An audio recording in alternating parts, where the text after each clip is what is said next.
की सिलकारा टनल को लेकर अपडेट आप देख लीजिए, क्योंकि सिलकारा टनल में पाइप में फंसे हुए ऑगर मशीन के ब्लेड एवं सॉफ्ट को यहां काटकर बाहर निकाल दिया गया है।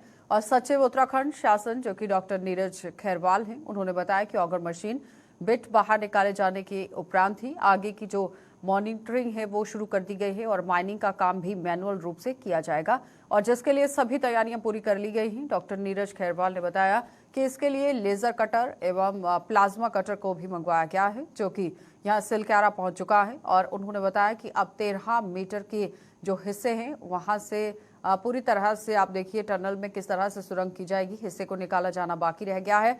उन्होंने बताया कि अंदर फंसे हुए सभी श्रमिक सकुशल हैं, सभी श्रमिक हिम्मत बनाए हुए हैं। श्रमिकों से संवाद के साथ साथ बीएसएनएल की मदद से अतिरिक्त कम्युनिकेशन सेटअप तैयार किया गया है। श्रमिकों को पर्याप्त मात्रा में भोजन एवं अन्य आवश्यक सामग्री मौजूद है। फंसे हुए जितने भी श्रमिक हैं उन श्रमिकों का नियंत्रण डॉक्टरों से संवाद करवाया जा रहा है और साथ ही मनोचिकित्सकों से भी निरंतर परामर्श करवाया जा रहा है।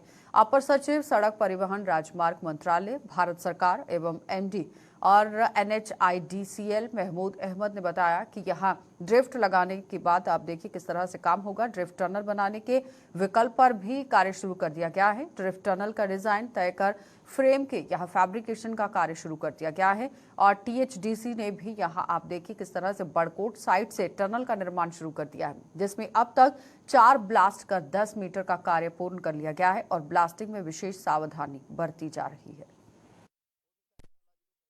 जब अंदर डाला गया था उसके अंदर पाइप के अंदर 700 जो 800 mm का है, तो आगे जाकर के स्टकअप हो गया तो निकल नहीं पाया।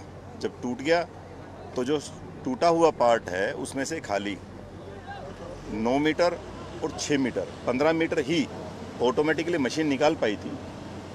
उस 15 मीटर के बाद में क्योंकि उसका जो ओगर का पार्ट है वेल्ड भी किया गया, उसके अंदर वेल्डिंग के लिए भी जो नॉर्मल वेल्डिंग की जगह एक MIG टेक्नोलॉजी होती है उसका भी इस्तेमाल किया गया। सारी चीज़ें करके देखी गई, परंतु वो उसके बाहर नहीं निकला।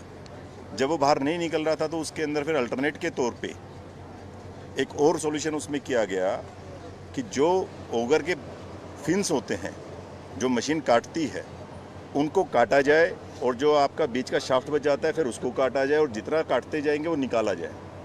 उसके 2 काम थे, एक तो पुश करना और एक ओगरिंग करना। जो अंदर से काटता है तो ओगर निकाल देगा तो पुश वाला काम फिर भी मशीन से हो सकता है, तो then they will try with it. अगर वो कहीं हर्डल फिर भी आती है कि पुश नहीं हो पाता, क्योंकि जैसा आप जानते हैं कि जब वो मैनुअली आदमी देख लेंगे तो रास्ता क्लियर कर देंगे। वो जितना टाइम लेते हैं हो सकता है कोई हर्डल आ गई, अदरवाइज स्पीड से भी काम हो सकता है। कोई हर्डल आ गई उसको काटने में 2 घंटे भी लग सकते हैं, 3 घंटे भी लग सकते हैं, 15 मिनट भी लग सकते हैं। तो that doesn't nobody can specify कि कितना टाइम, कितने स्पीड, कितना metre per hour, it can't be specified. तो उसके अकॉर्डिंगली वो क्लियर करेंगे उस पाइप का रास्ता। पाइप पुश होगा, हो सकता है कि कोई हर्डल ना आए तो पाइप फटाफट पुश होता रहेगा।